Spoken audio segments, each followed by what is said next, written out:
तो बच्चों class 11th chemistry में जो हम लोग चैप्टर कर रहे थे, स्ट्रक्चर ऑफ एटम कर रहे थे, उसके लास्ट टॉपिक पे हम लोग अब आ चुके हैं।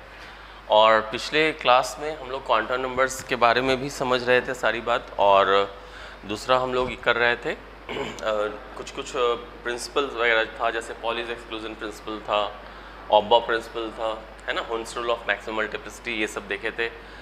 ठीक है, आज हम लोग किस पे बात करने जा रहे हैं? Electronic configuration. ये हमारा लास्ट टॉपिक है इस चैप्टर में। तो ये हो गया इलेक्ट्रॉनिक कॉन्फ़िगरेशन। ठीक है, तो इलेक्ट्रॉनिक कॉन्फ़िगरेशन का पहले तो मतलब क्या होता है? इलेक्ट्रॉन और कॉन्फ़िगरेशन का मतलब कैसे अरेंज करते हैं। ठीक है, यानी कि किसी भी एटम में जितने भी इलेक्ट्रॉन्स हैं, उन इलेक्ट्रॉन्स को कैसे अरेंज करते हैं, तो वो अरेंजमेंट जो है वही कॉन्फ़िगरेशन कहलाता है।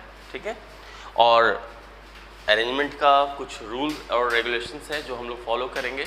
रूल रेगुलेशंस ऑलरेडी बताया गया है, जैसे पॉलीज एक्सक्लूजन ऑफ बॉर और हुन्स रूल जो था, उन सबको हम लोग यहाँ पे अप्लाई भी करेंगे। कॉन्फ़िगरेशन जब करेंगे तो उसको हम लोग अप्लाई भी करेंगे। ठीक है, उन्हीं प्रिंसिपल्स सबको। तो पहला तो ये ध्यान रखना है कि इलेक्ट्रॉन्स का कॉन्फ़िगरेशन होता है। ठीक है, अच्छा, एक एटम में जो इलेक्ट्रॉन्स होते हैं कितने इलेक्ट्रॉन्स होते हैं, तो वो उसका एटॉमिक नंबर कहलाता है। एक एटम में जो टोटल नंबर ऑफ इलेक्ट्रॉन्स होता है वो इलेक्ट्रॉनिक कॉन्फ़िगरेशन कहता है। ध्यान रखना है कि एटम में बोल रहा हूँ, आयंस नहीं। आयंस में अलग बात हो जाएगी। ठीक है, एटम जो होता है वो न्यूट्रल होता है, उसका एटॉमिक नंबर का मतलब हम लोग जानते हैं। जैसे कोई भी एटम है, जैसे एक एग्जांपल से मैं ले लेता हूँ। ठीक है, जैसे सपोज कि हाइड्रोजन। ठीक है सॉरी, हाइड्रोजन के नीचे जैसे 1 लिखा हुआ है, इसका मतलब ये एटॉमिक नंबर है, यानी कि इस एटम में टोटल इतने इलेक्ट्रॉन्स हैं और हमें इलेक्ट्रॉनिक कॉन्फ़िगरेशन करना है, यानी इलेक्ट्रॉन्स को अरेंज करना है। इसका मतलब इसको अरेंज करना है। अब तो देखिए, हम लोग क्या पढ़े थे लास्ट क्लास में कि एक ऑर्बिटल के अंदर मैक्सिमम 2 इलेक्ट्रॉन्स होगा। दूसरी बात क्या पढ़े थे कि हम लोग पहले उस सबशेल को लिखेंगे, उसमें इलेक्ट्रॉन्स डालेंगे जिसका एनर्जी कम होगा, और एनर्जी के इंक्रीजिंग ऑर्डर में हम लोग इलेक्ट्रॉन्स को डालते हैं।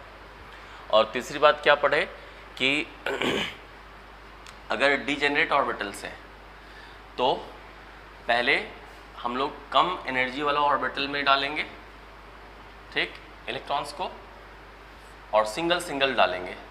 जब डीजेनरेट ऑर्बिटल में सारा भर जाएगा तब फिर पेयरिंग शुरू करते हैं।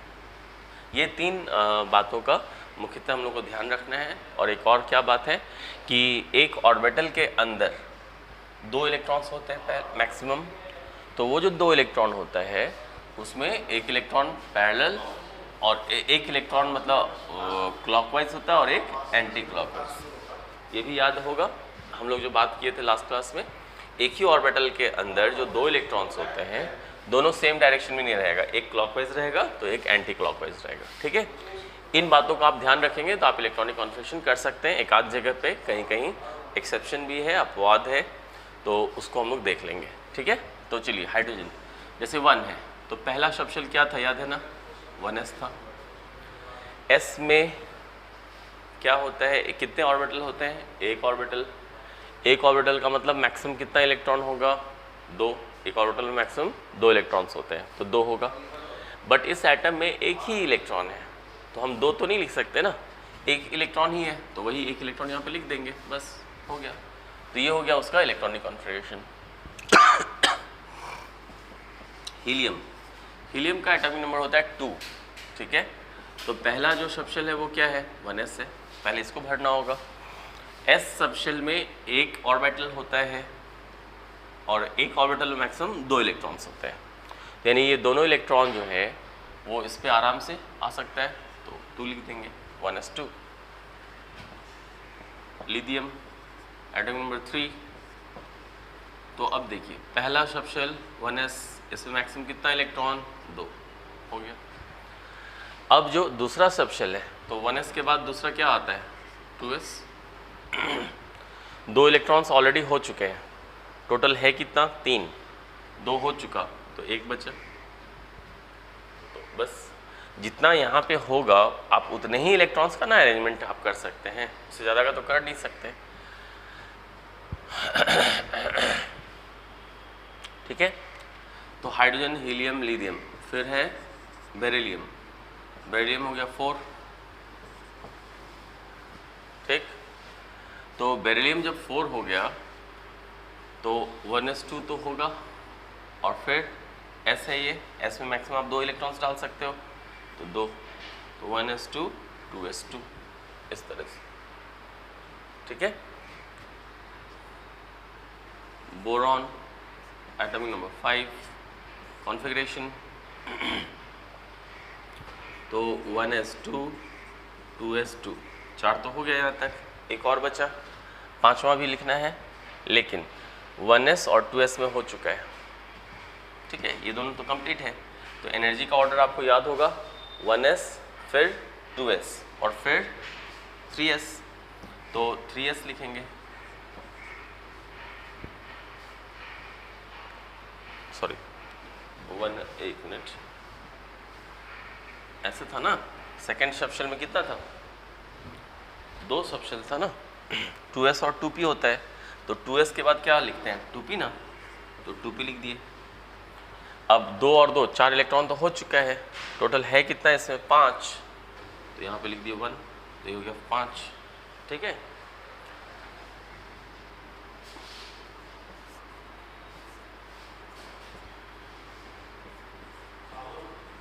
One S to 2s2 2p 2 हो गया 6।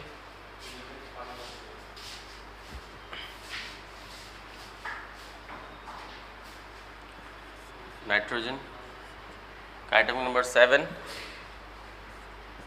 कॉन्फ़िगरेशन 1s2 2s2 2p3 हो गया 7। ठीक है, तो अब जैसे देखिए s में मैक्सिमम 2 इलेक्ट्रॉन्स हो सकता है, क्योंकि एक ऑर्बिटल होता है और एक ऑर्बिटल मैक्सिमम 2 इलेक्ट्रॉन्स, तो 2 इलेक्ट्रॉन्स। ठीक है, तो उसी तरह से s में एक ऑर्बिटल है, मैक्सिमम 2 हो सकता है, तो 2, तो ये दोनों फुलफिल्ड कहलाएगा, ये फुलफिल्ड है, ये फुलफिल्ड है।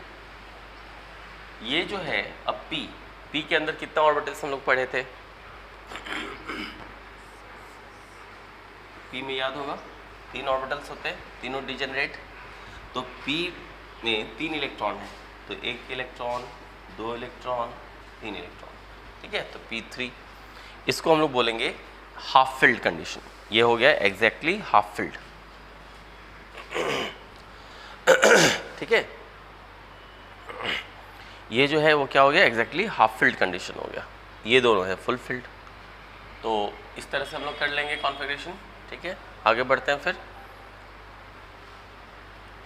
ऑक्सीजन का 8 होता है, तो वैसे ही 1s2 2s2 4 तो हो गया,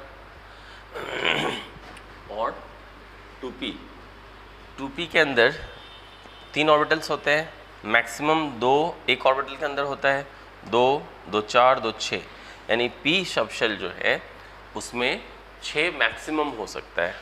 ठीक है, तो 4 हो चुका है और 4 डालना है, तो 4 तो डाल ही सकते हैं। ठीक, अब इसमें हमको जो 2p लिखना होगा, तो हम लोग आराम से ऐसे लिख सकते हैं ना, 2p को 4 इलेक्ट्रॉन है, तो पहले क्या करते हैं, अब जैसे देखिए ये तीनों जो है, इन तीनों का एनर्जी सेम है। ठीक, एनर्जी तीनों का सेम है, तो जब सेम है तो हम लोग क्या करेंगे, यानी डिजेनरेट ऑर्बिटल है, तो डिजेनरेट है तो ऐसे करेंगे कि नहीं।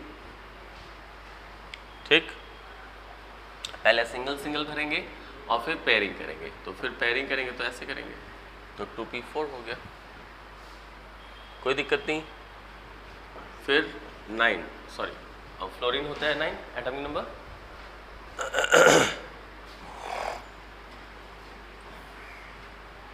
तो फ्लोरीन का एटॉमिक नंबर कितना होता है, 9 होता है, तो कॉन्फ़िगरेशन कैसे लिखेंगे, 1s2 2s2 2p5, तो 4 और 5 9। तो अब जैसे अगर मुझे इसमें सब में लिखना होगा तो कैसे हम लोग आसान तरीके से कैसे करते हैं, s ये 1s हो गया, ये 2s हो गया, सबका दिखा रहे हैं, इसमें तो सिर्फ इसका दिखा है, इसमें मान लीजिए एक बार मैं एग्जांपल में सबका दिखाना चाह रहा हूँ। तो s में मैंने क्या बताया था, ऑर्बिटल्स का शेप तो अलग अलग होता है, s का स्फेरिकल होता है, पी सब शेल में जो ऑर्बिटल्स होते हैं उसका डम्बेल होता है, डी में डबल डम्बेल, बट सुविधा के लिए हम लोग क्या करते हैं, जब लिखते हैं तो बॉक्स बना देते हैं जितना ऑर्बिटल उतना बॉक्स। तो 2p जो है उसके अंदर कितना ऑर्बिटल होता है, 2p के अंदर 3 ऑर्बिटल्स होते हैं, 3 लिख दिए इस तरह से। ये 2s है, 2p है और ये 1s है, 2s है और ये पूरा 2p है। तो 1s में 2 इलेक्ट्रॉन, तो 2 कैसे लिखेंगे आप, 1 1, फिर इसमें भी 2 ऐसे लिखेंगे। 5 है तो पहले सिंगल सिंगल सिंगल कर दिए, 3 हो गया, 5 है टोटल तो 4 हो गया और ये 5 हो गया। इस तरह से किया जाता है, ठीक है। फिर है नियॉन, एटॉमिक नंबर 10।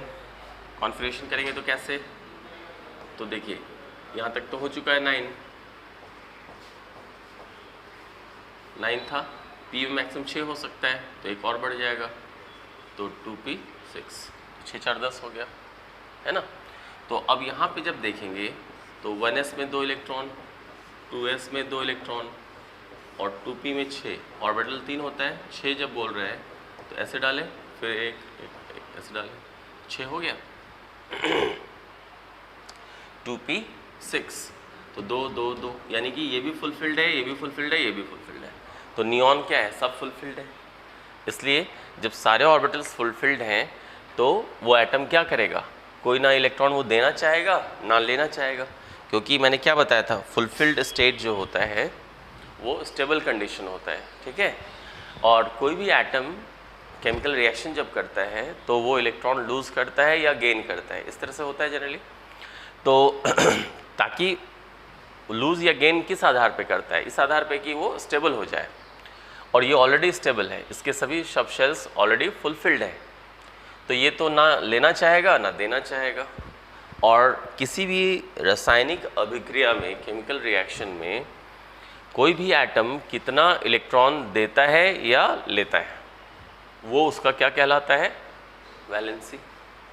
यहाँ पे वो ना देगा ना लेगा, इसलिए यहाँ पे क्या होगा उसका वैलेंसी जो है वो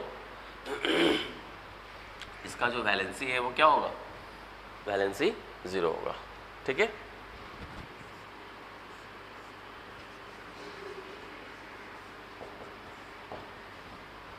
ठीक है ना, वैलेंसी 0 होगा। ऐसे को हम लोग क्या बोलते हैं, नोबल गैस।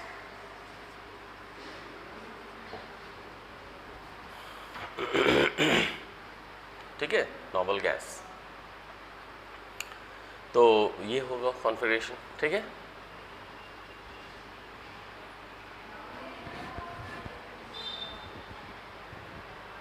चलिए अब इसके आगे फिर बढ़ते हैं। सोडियम, सोडियम का होता है 11, ठीक। कॉन्फ़िगरेशन कैसे करेंगे, 10 तक तो यही है और ये पूरा फुलफिल्ड है, तो 1s2 2s2 2p6 10 हो गया, ठीक। करना है 11, एक और करना है। p में मैक्सिमम 6 हो सकता है, तो ये तो मैक्सिमम ऑलरेडी किया हुआ है, तो 2p में तो जा नहीं सकते, तो 2p से आगे बढ़ना पड़ेगा। आगे बढ़ना होगा तो क्या होगा, 1s 2s 2p, 2p के बाद क्या होता है 3s, लिख दिए 3s, ठीक है। तो 3s टोटल 11 था, 10 हो चुका है, तो एक इस पे डाल देंगे तो ये हो गया 11, ठीक। इसको हम लोग ऐसे भी लिख सकते हैं, देखिए यहाँ से लेकर के यहाँ तक एक नोबल गैस का है कॉन्फ़िगरेशन, नहीं किसका है, नियॉन का है, तो यहाँ पे हम ऐसे भी लिख सकते हैं, ये नियॉन का कॉन्फ़िगरेशन हो गया ऐसे, और फिर उसके बाद क्या बचा 3s1, इस तरह से, है ना। तो नियॉन और फिर 3s1 इस तरह से किया जाता है, ठीक है। तो ये हम लोगों को ध्यान रखना होगा। तो इसको नोबल गैस कोर बोला जाता है, नोबल गैस कोर, और ये 3s1, ठीक। इस तरह से हम लोग कॉन्फ़िगरेशन कर सकते हैं।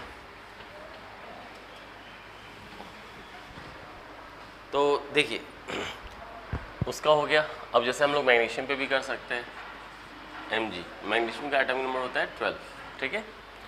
कॉन्फ़िगरेशन जब करेंगे तो 11 तक का कर चुके हैं, तो 1s2 2s2 2p6 10 हो गया। 2p के बाद क्या आता है 3s, तो 3s2 इस तरह से। तो ये हो जाएगा 12, 10 और 2 12, तो 12 हो गया। ठीक है, इसी को अगर लिखना चाहें तो ये नॉर्मल गैस, यहाँ से यहाँ तक नॉर्मल गैस का कॉन्फ़िगरेशन है, तो वैसे ही लिख देंगे नियॉन और फिर 3s2। ठीक है, एल्यूमिनियम का 13 होता है कॉन्फ़िगरेशन, तो 10 1s2 2s2 2p6 10 हो गया और 2 12 हो गया। तो यहाँ तक तो पूरा फुलफिल्ड हो गया 12। अब 3s के बाद क्या आता है 3p, 12 हो चुका है, एक और दे दिए तो ये हो गया 13। ठीक, फिर 14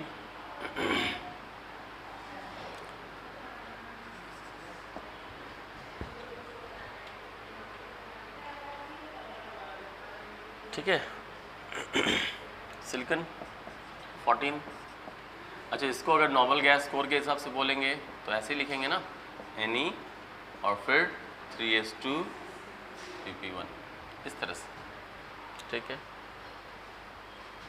फिर है सिलिकॉन,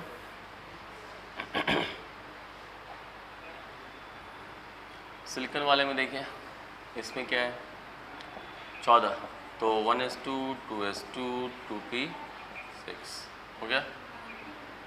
10 तो हो चुका है और ये 2 12 हो चुका है, 13 यहाँ तक था, अब एक और डाल देंगे।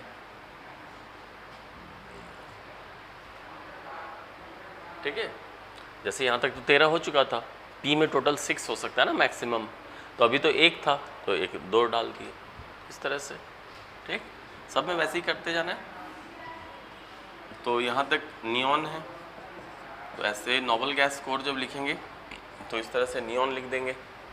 ठीक है, और फिर 3s2 3p2, कोई दिक्कत नहीं है। चलिए, फिर फॉस्फोरस 15, 1s2 2s2 2p6। ठीक है, और फिर 3s2 3p3, ये होगा 15। तो इस केस में वैसे ही ये हो गया आपका नियॉन। ठीक है,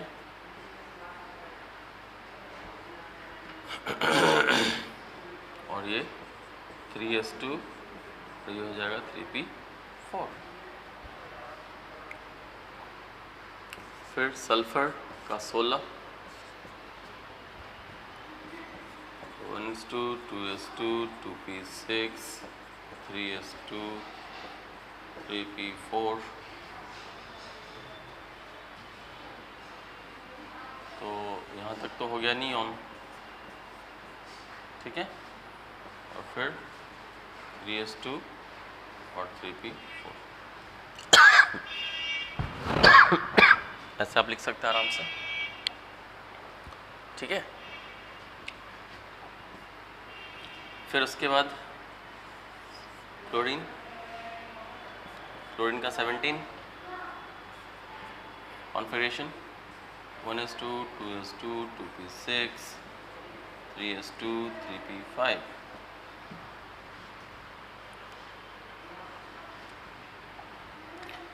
तो हो गया नियॉन, और फिर इसमें 3s2 3p5 देख रहे हैं। ठीक है, 17 के बाद 18 किसका होता है आर्गन, आर्गन 18 कॉन्फ़िगरेशन करेंगे। तो यहाँ तक तो वही है 17 हो चुका है, एक और इसमें डाल देंगे। P में मैक्सिमम 6 होता है, तो एक और डाल देंगे तो 6 हो जाएगा, तो 18 हो जाएगा। ठीक है, तो 1s2 2s2 2p6 3s2 3p6। ठीक है, ये भी हम लोग को ध्यान रखना है। तो अब यहाँ पे देखिए ये सारा नोबल गैस नियॉन का था और ये, तो देखिए सारे सबशेल्स जो हैं वो बिल्कुल फिल्ड है कि नहीं। एस में मैक्सिमम 2 होता है तो 2 है, पी में मैक्सिमम 6 है, यानी कि पूरा पूरा फिल्ड है। तो फिर वैसे ही बात हो जाएगी, स्टेबल है बिल्कुल, तो वैलेंसी क्या होगा इसका, 0 होगा वैलेंसी, तो हो गया 0। और ये फिर क्या होगा, नोबल गैस कहलाएगा, तो ये हो गया आपका नोबल गैस।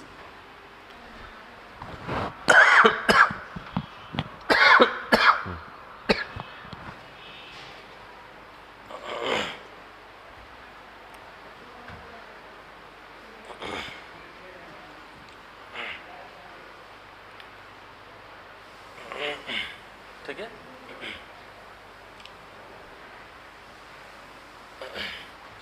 तो आर्गन है ना। अब फिर पोटेशियम 19, तो यहाँ तक तो 18 हो चुका है, तो यहाँ तक वैसे ही चले जाएंगे, 1s2 2s2 2p6 3s2 3p6, यहाँ से यहाँ तक कितना हो गया 18, एक है 19।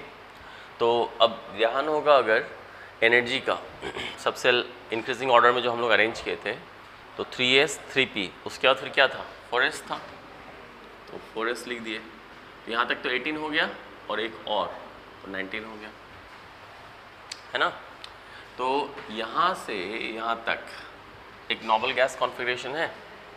नोबल गैस कॉन्फ़िगरेशन कौन सा, 18 तक है ये। 18 किसका होता है, आर्गन। आर्गन एक नोबल गैस है, तो आर्गन, ठीक है।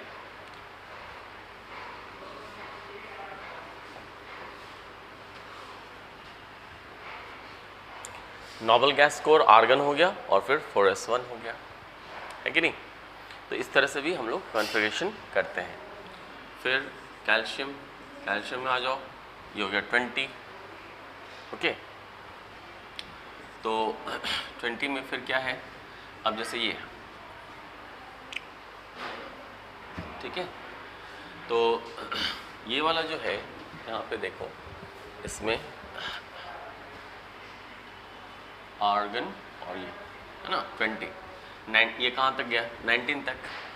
19 तक ये ऑलरेडी है, एस में मैक्सिमम 2 होता है, तो एस में यहाँ पर 1 है, 2 होता है, तो क्या हो जाएगा, एक और इसमें ऐड कर दीजिए, तो हो गया 1s2 2s2 2p6 3s2 3p6 और 4s1 है, तो यहाँ कर देंगे 4s2।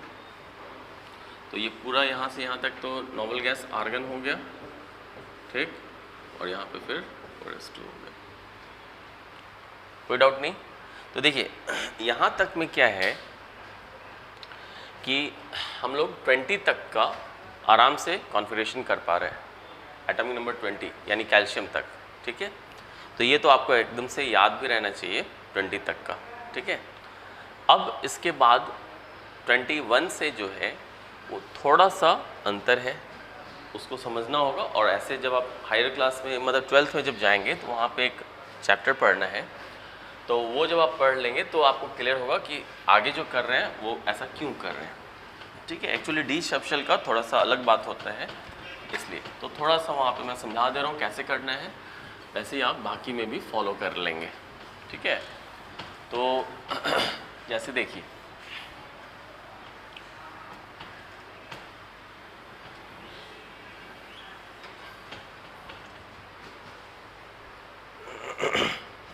ये कैल्शियम हो गया। अब 21 पे आइए, देखिए scandium 21, titanium, vanadium, chromium, manganese, iron, cobalt, निकल, है ना, कॉपर और जिंक, ठीक है। निकल, कॉपर, जिंक, ये 30 तक हो जाएगा।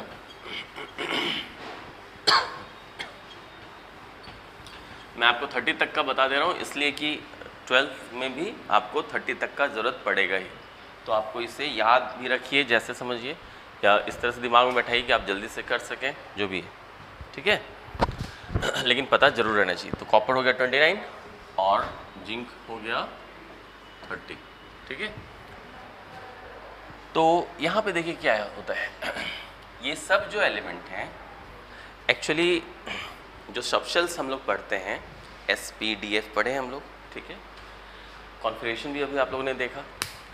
तो जब हम कॉन्फ़िगरेशन करते हैं, लास्ट वाला इलेक्ट्रॉन, लास्ट इलेक्ट्रॉन को हम लोग वैलेंस इलेक्ट्रॉन भी कहते हैं, ठीक है। लास्ट शेल को हम लोग वैलेंस शेल कहते हैं, ठीक है। तो लास्ट इलेक्ट्रॉन कौन से सब शेल में आ रहा है उसके आधार पे हम लोग पीरियोडिक टेबल में उसका पोजीशन भी बताते हैं, है ना, ठीक है। तो इसके जिसमें आप भी जो हम लोग कर रहे थे उसमें आप देखे होंगे किसी में लास्ट इलेक्ट्रॉन S सब शेल में आ रहा है तो वो S ब्लॉक एलिमेंट कहलाते हैं, ठीक। पीरियोडिक टेबल में S block, P block, D block, F block ऐसे करके बटा हुआ है ना। जैसे पीरियोडिक टेबल आप अभी हम लोग चैप्टर करेंगे वो, बट मैं थोड़ा सा आइडिया एक दे दे रहा हूँ केवल। ये जैसे पीरियोडिक टेबल ऐसे होता है ना, एक लगभग में पीरियोडिक टेबल ऐसे होता है, ठीक है। तो इसमें जो भी रहता है वो सब S ब्लॉक कहलाता है, इसमें जो भी है वो P ब्लॉक, यहाँ से इसमें जो भी होता है वो D ब्लॉक कहलाता है, और इसमें जो भी होता है उसको F ब्लॉक कहते हैं, ठीक है। इस तरह से पूरा पीरियोडिक टेबल को हम लोग 1, 2, 3, 4 ब्लॉक में बांटे हुए रहते हैं, S block, P block, D block और F ब्लॉक। तो लास्ट इलेक्ट्रॉन यानी वैलेंस इलेक्ट्रॉन कौन से सबशेल में आ रहा है उस पर निर्भर करता है कि वो कौन सा ब्लॉक का एलिमेंट होता है, ठीक है। तो अभी तक जो हम लोग देख रहे थे वो S ब्लॉक का एलिमेंट था और P ब्लॉक एलिमेंट था, क्योंकि याद कर लीजिए आप जो कॉन्फ़िगरेशन लिखे हुए हैं उसमें आप देखिए कि लास्ट इलेक्ट्रॉन S में आ रहा है या फिर P में आ रहा है, तो कहने का मतलब वो S ब्लॉक है या P ब्लॉक एलिमेंट है, ठीक है। अभी जो हम लोग देख रहे हैं ये सब एक्चुअली यहाँ से है, यहाँ से 21 और यहाँ से 30 तक, यानी कि वो D ब्लॉक एलिमेंट है, ठीक है। तो लास्ट वाला जो इलेक्ट्रॉन होगा वो सब हम लोग कहाँ पे लिखते हैं, D में आना चाहिए, D ब्लॉक एलिमेंट है इसलिए। तो थोड़ा सा लिखने में अंतर होता है, कैसे जरा देखिए। 20 तक तो हम लोग देख चुके हैं, 21 स्कैंडियम के लिए देख रहे हैं, तो 1s2, 2s2, 2p6, 3s2, 3p6, 4s2, 10 और 10, 20 तो हो चुका, ठीक है। अब इसके बाद एनर्जी के हिसाब से अगर हम लोग देखते हैं तो क्या होता है, 21 है तो 4s और 3d में 3d का एनर्जी ज़्यादा है तो उसको बाद में लिखना है, तो उसको बाद में लिख दिए, तो 3d 1, ऐसा हम लोग पढ़े है ना। तो कॉन्फ़िगरेशन ऐसे होना चाहिए। बट D ब्लॉक एलिमेंट जो है, अब यहाँ पे लास्ट इलेक्ट्रॉन D में तो आ ही रहा है ना, तो इसलिए बोलेंगे D ब्लॉक एलिमेंट, ठीक। थोड़ा सा यहाँ पे क्या है, लिखने का अंतर है। हम लोग इसको ऐसे नहीं लिख करके लिखते हैं ऐसे, ये पहला शेल के लिए लिख दिए, ये दूसरा शेल के लिए लिख दिए। ये देखिए पहला शेल हो गया, आगे 1 है इसका मतलब शेल हो गया ना, तो ये पहला शेल हो गया, फिर यहाँ से यहाँ तक दूसरा शेल हो गया, यहाँ से यहाँ तक क्या हो गया, तीसरा शेल, फिर चौथा, फिर तीसरा आ जा रहा है। तो इसी को बस खाली इसको इधर कर देते हैं, इसको इधर कर देते हैं, ताकि पहला शेल, दूसरा शेल, तीसरा शेल, चौथा शेल इस तरह से हो जाए, ठीक है। तो इसको जब इधर करेंगे तो 3d1 यहाँ लिखेंगे, यहाँ पे 4s2 लिख देंगे, तो यहाँ पे लिख देंगे 3d1 और यहाँ लिख देंगे 4s2, ऐसे। बस यही आपको ध्यान रखना था और कुछ नहीं। अब लास्ट इलेक्ट्रॉन कौन सा है, ये है, आप इसको मत लास्ट समझ लीजिएगा, है ना। लास्ट इलेक्ट्रॉन जो मैंने भरा है वो तो इसमें भरा है ना 3d में, तो इसलिए D ब्लॉक एलिमेंट कहलाएगा, ठीक। जब आगे पीरियोडिक टेबल पे जाएंगे तो इस सब का भी मतलब हम लोग समझेंगे, अभी फिलहाल आप ये समझ सकते हैं। तो चूंकि D ब्लॉक एलिमेंट है तो लास्ट इलेक्ट्रॉन कहाँ पे जा रहा है, D सबशेल में जा रहा है, ठीक है। ये लिखने का बस तरीका हुआ कि पहले हम 3d लिखे और फिर बाद में हम 4s लिखे, तो शेल्स पहला, दूसरा, तीसरा एक लगातार में आ गया ना, इसलिए, ठीक है। चलिए, तो इसी को हम लोग कैसे और लिख सकते हैं, तो देखिए यहाँ से लेके यहाँ तक क्या हो गया, 18 हो गया, नॉर्मल गैस का ये और ये 18 हो गया ना, तो नॉर्मल गैस था। तो नॉर्मल गैस कौन सा था? 18 आर्गन हो गया आर्गन, और फिर उसके बाद क्या है 3D1 4s2। तो इसको हम लोग ऐसे भी लिखेंगे 3D1 4s2, कोई दिक्कत नहीं, ठीक है। या इसको यहाँ पे लिख देता हूँ, आर्गन हो गया और फिर 3D1 4s2। टाइटेनियम एक इलेक्ट्रॉन बढ़ जाएगा, तो टाइटेनियम स्कैंडियम के बाद टाइटेनियम यानी डी ब्लॉक एलिमेंट ही है, तो डी में ही आएगा। लिखने का तरीका ऐसे ही रहेगा, तो डी में ही आएगा, तो ये क्या हो जाएगा D2 हो जाएगा, नहीं हो जाएगा। यहाँ पे एक और बढ़ा देंगे, ये तो बढ़ेगा नहीं, एस में तो मैक्सिमम 2 ही इलेक्ट्रॉन्स होते हैं, तो वो तो ऑलरेडी है, इसमें ना लास्ट आ रहा है तो इसमें भर जाएगा, तो लास्ट इलेक्ट्रॉन डी में ही आएगा, इसलिए डी ब्लॉक एलिमेंट। तो कैसे कर देंगे 1s2 2s2 2p6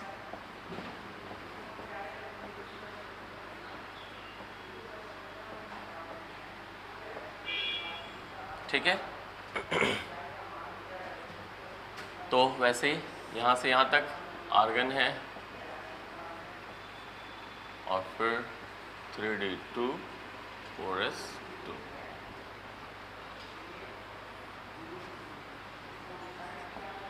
फिर डी में बढ़ते जाएंगे, तो सब में ऐसे ही करना है, ठीक है।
इस पे आते हैं।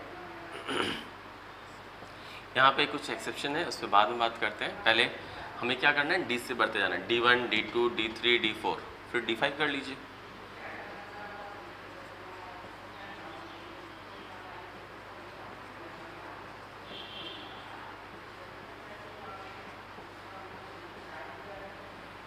फिर D6 कर लीजिए।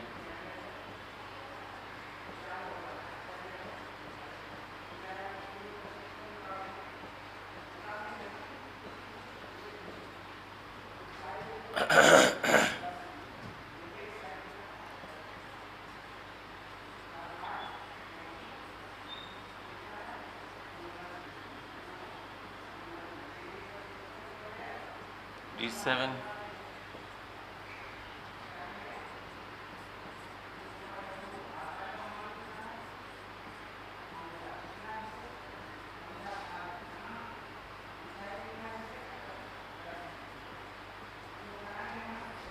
D8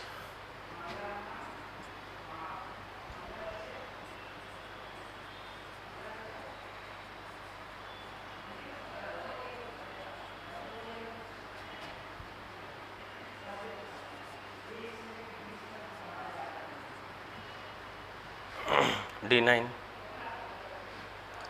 इस पे भी कुछ एक्सेप्शन है, इस पे हम लोग बात करेंगे अभी, ठीक है।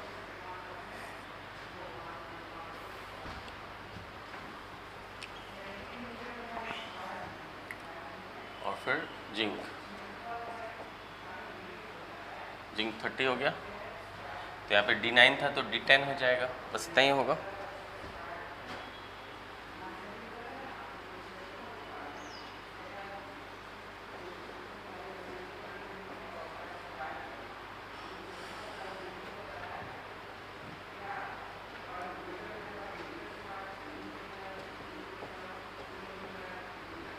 ठीक है। तो देखिए इसका हम लोग नॉर्मल गैस कोड लिख सकते हैं, वैसे ही आर्गन 35 4s2, फिर आर्गन 3d6 4s2, फिर आर्गन 3d7 4s2, फिर argon 3d8 4s2, argon 3d8 4s2, फिर आर्गन 39 4s2। लेकिन यहाँ पे कुछ एक्सेप्शन है, मैं बताऊँगा अभी। फिर इसमें आगे आर्गन हो गया 18 और फिर 3d10 4s2, 3d10 4s2। इस तरह से हम लोग कॉन्फ़िगरेशन करते हैं। ठीक है, यहाँ तक में तो कोई डाउट नहीं होना चाहिए। ठीक है, ये सब मैंने बताया कैसे करते हैं, बस D1 भरते जा रहे हैं, D1 D2 D3 D4 D5 D6 D7 D8 D9 D10 और बाकी सब ऐसे ही है। ठीक है, अब यहाँ पे देखिए chromium 24 atomic number, copper 29 atomic number, इस दोनों पे मैंने स्टार मार्क किया हुआ है। ओके, तो जो स्टार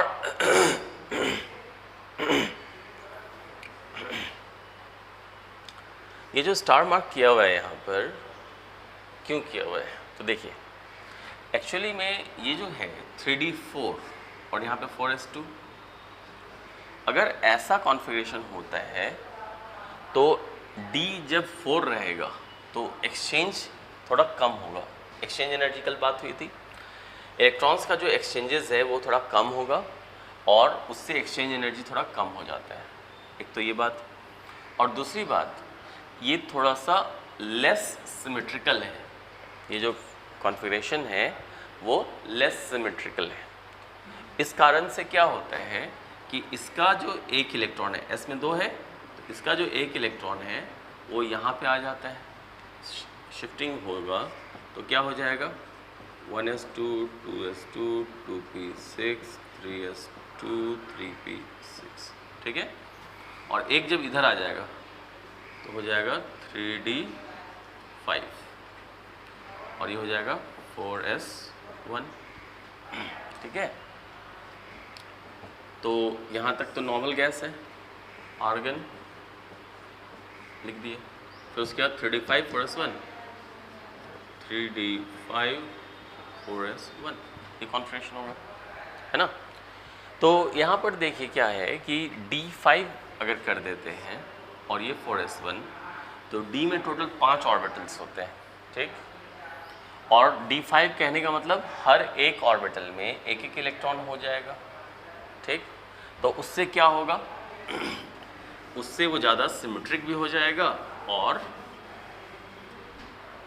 देखिए क्रोमियम वाला जो केस है 24, मैं बोल रहा हूँ अगर ये ऐसा हो जाए, आर्गन पहले क्या था यहाँ पे देखिए क्रोमियम है, जैसे 3d4 4s2 था, 3d4 4s2। ठीक, तो d4 D में टोटल होता है कितना 5, d4 बोला गया, ये तो डिजेनरेट ऑर्बिटल्स है ना, सभी का एनर्जी सेम है, तो डिजेनरेट ऑर्बिटल में तो एक एक इलेक्ट्रॉन डालेंगे, तो डाल दिए, और उसके बाद 4s2 है, ये हो गया 4s2। ठीक, तो यहाँ पे D में 5 है और है एक एक 4 ही तक, तो नंबर ऑफ एक्सचेंजेस भी थोड़ा सा कम हो जाएगा, और दूसरी बात सिमेट्रिकल भी नहीं होगा। सिमेट्रिकल मतलब एक रूपता टाइप का चीज़ भी नहीं होगा यहाँ पे, तो लेस सिमेट्रिकल हो जाएगा ये, और लेस एक्सचेंज एनर्जी। यहाँ पर जो है वो दो चीज़ हो रहा है, एक तो एक्सचेंज एनर्जी भी कम हो जा रहा है, लेस एक्सचेंज एनर्जी। ठीक, और दूसरा सिमेट्रिक भी कम हो जा रहा है, तो ये हो जाएगा लेस सिमेट्रिक, ये दो चीज़ हो जाएगा। ठीक है, लेस सिमेट्रिक हो जाएगा और लेस एक्सचेंज एनर्जी भी हो जाएगा। इसके चलते ये थोड़ा, इन दोनों फैक्टर के चलते क्या हो जाएगा, इसका स्टेबिलिटी भी कम हो जाएगा। Less stable. ठीक है, तो इसीलिए क्या होता है कि इसका एक इलेक्ट्रॉन ट्रांसफ़र हो जाएगा इस पर। तो अगर ऐसा कर देंगे तो कॉन्फ़िगरेशन क्या हो जाएगा, आर्गन एक इसमें आ जाएगा तो 3d5 हो जाएगा, और इधर से एक इसमें आ गया तो यहाँ एक रह गया तो 4s1। तो जो कॉन्फ़िगरेशन होगा वो क्या हो जाएगा, आर्गन तो है ही, यहाँ पे आर्गन 3d5, डी में 5 और एस में 1 और ये आपका 3d है 5। तो इससे क्या होगा, ये पांचों में एक एक इलेक्ट्रॉन है तो ये ज़्यादा सिमेट्रिक है, क्योंकि सब में एक एक हो गया ना, तो ज़्यादा सिमेट्रिक हो गया। और जब इलेक्ट्रॉन्स एक्सचेंज करेगा एक दूसरे से, ठीक है, तो नंबर ऑफ एक्सचेंजेस भी ज़्यादा हो जाएगा, और नंबर ऑफ एक्सचेंजेस ज़्यादा हो जाने से एक्सचेंज एनर्जी भी ज़्यादा हो जाएगा, है ना। तो यहाँ की तुलना में ये जो कॉन्फ़िगरेशन है उसका एक्सचेंज एनर्जी भी ज़्यादा हो जाएगा और वो ज़्यादा सिमेट्रिक भी हो जाएगा, ज़्यादा सिमेट्रिक। इसके चलते ये ज़्यादा स्टेबल हो जाएगा, है ना। और कोई भी एटम चाहता है कि वो ज़्यादा स्टेबल फॉर्म में रहे, उसका कॉन्फ़िगरेशन ऐसा हो कि वो ज़्यादा स्टेबल रहे। इस कारण से क्या होगा, क्रोमियम जो है वो ऐसे ना रह करके वो ऐसे रहना चाहेगा, ऐसे इसलिए क्योंकि ये ज़्यादा स्टेबल है और ये इससे ज़्यादा स्टेबल है, ये तो इस फॉर्म में रहना चाहेगा, ठीक है। और ये ज़्यादा स्टेबल क्यों है, क्योंकि इसमें एक्सचेंज एनर्जी भी ज़्यादा है और ज़्यादा सिमेट्रिक भी है। तो हम इसमें कैसे लिख सकते हैं इसको, तो ये जो कॉन्फ़िगरेशन है यहाँ पर जो मैंने अभी लिखा है, ये this is having more exchange energy, exchange energy ज़्यादा होगा, ठीक। ये ज़्यादा सिमेट्रिक भी होगा, ये जो कॉन्फ़िगरेशन हुआ ये ज़्यादा सिमेट्रिक हुआ, ठीक है। और इसलिए क्या होगा, ये ज़्यादा स्टेबल होगा, है ना, इस तरह से। तो इसलिए क्रोमियम हम एक्सपेक्ट करते हैं ये, मगर होता क्या है ये, ठीक है। तो ये एक्सपेक्टेड कॉन्फ़िगरेशन है और ये एक्चुअली में जो होता है वो कॉन्फ़िगरेशन है, ठीक है। तो इस तरह से हम लोग यहाँ पे ये कर लेंगे, कोई डाउट नहीं है। सेम वैसे ही आपने देखा होगा यहाँ पे कॉपर में भी मैंने स्टार मार्क किया हुआ है ना। तो कॉपर वाले केस में भी आप वो चीज़ अप्लाई होगा, ठीक है। अब देखिए कॉपर जो हम लिख रहे हैं यहाँ पे,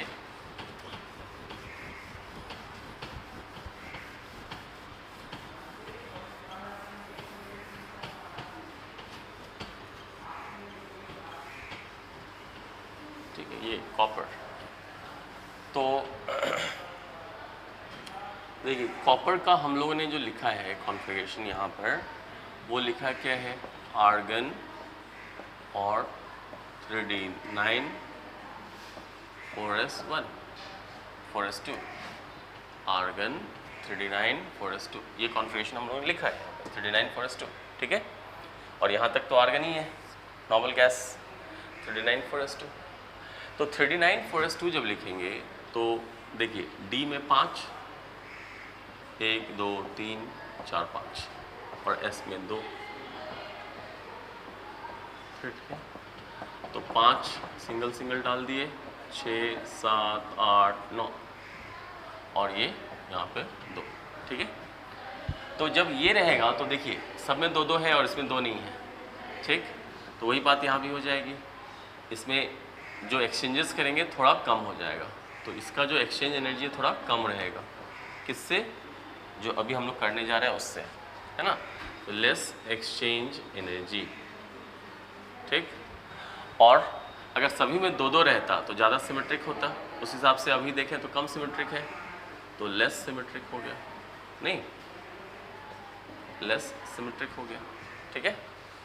तो ये जो है यहाँ पर हम क्या देख रहे हैं, ये सिमेट्रिक भी कम हो गया, एक्सचेंज एनर्जी भी कम है ना। तो इसलिए ये क्या होगा, लेस स्टेबल होगा, कॉन्फ़िगरेशन ये लेस स्टेबल होगा, तो इसके जगह पे कॉपर जो 29 लिखा हुआ है, अगर मैं इसको ऐसे कर देता कि एक इलेक्ट्रॉन यहाँ, सॉरी,